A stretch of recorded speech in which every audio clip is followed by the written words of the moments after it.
नमस्कार दोस्तों, कैसे हैं आप सभी। आइए आज हम चैत्र पूर्णिमा की कथा सुनते हैं। इसमें भगवान विष्णु या उनके स्वरूप सत्यनारायण की पूजा की जाती है।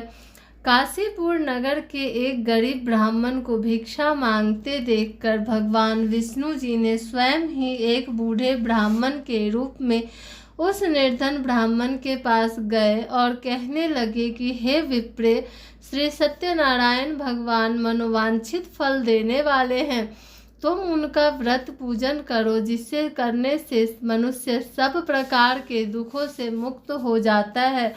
इस व्रत में उपवास का भी अपना महत्व है, किंतु उपवास से मात्र भोजन न लेना ही सही समझना चाहिए। उपवास के समय हृदय में यह धारणा होनी चाहिए कि आज श्री सत्यनारायण भगवान हमारे पास ही विराजमान है।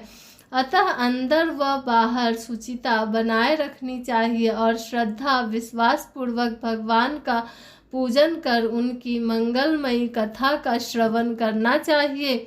श्री सत्यनारायण की कथा बताती है कि व्रत पूजन करने में मानव मात्र का समान अधिकार है, चाहे वह निर्धन, धनवान, राजा हो या व्यवसायी, ब्राह्मण हो या अन्य वर्ग, स्त्री हो या पुरुष।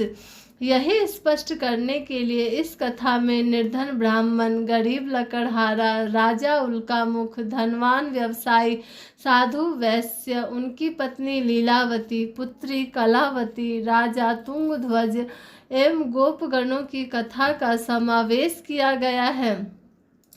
इस कथा के अनुसार जैसे लकड़हारा, गरीब ब्राह्मण, उल्कामुख, गोपगणों ने सुना कि यह व्रत सुख, सौभाग्य, संपत्ति सब कुछ देने वाला है, तो सुनते ही श्रद्धा, भक्ति तथा प्रेम के साथ सत्य व्रत का आचरण करने में लग गए और फलस्वरूप सुख भोग कर परलोक में मोक्ष के अधिकारी हुए।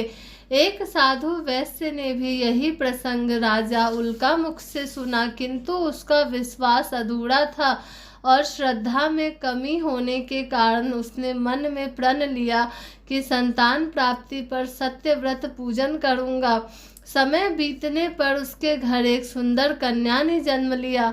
पत्नी ने व्रत की याद दिलाई तो उसने कहा कि कन्या के विवाह के समय करेंगे। समय आने पर कन्या का विवाह भी हो गया, किंतु उस वैश्य ने व्रत नहीं किया। सभी वह अपने दामाद को लेकर व्यापार के लिए चला गया। वहां उसे चोरी के आरोप में राजा चंद्रकेतु द्वारा दामाद सहित कारागार में डाल दिया गया। उसके अपने घर में भी चोरी हो गई। पत्नी लीलावती और पुत्री कलावती भिक्षावृत्ति के लिए विवश हो गई। एक दिन कलावती ने किसी के घर श्री सत्यनारायण का पूजा होते देखा और घर आकर माँ को प्रसाद दिया।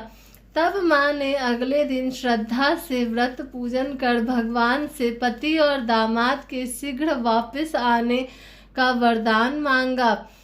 श्री हरि प्रसन्न हो गए और स्वप्न में राजा को कह दिया कि वह दोनों बंदियों को छोड़ दे, क्योंकि वह निर्दोष है।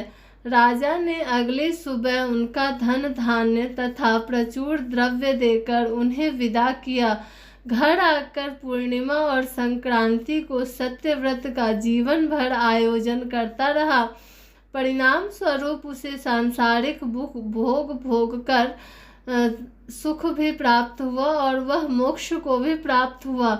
इसी प्रकार एक बार राजा तुंगध्वज ने वन में गोपगणों को श्री सत्यनारायण भगवान का पूजन करते देखा, किंतु अपने अभिमान की वजह से राजा न तो पूजा स्थल पर गया, न दूर से ही प्रणाम किया और न ही गोपगणों द्वारा दिया प्रसाद ग्रहण किया।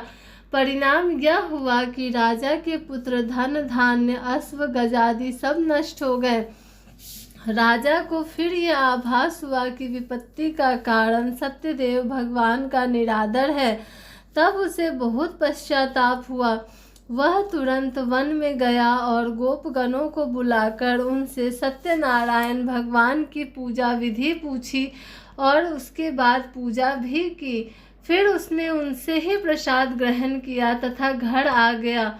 उसने देखा कि विपत्ति टल गई और उसकी सारी संपत्ति तथा जन सुरक्षित हो गए।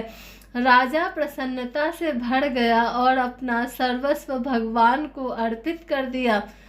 Thanks for watching. Like, share and subscribe.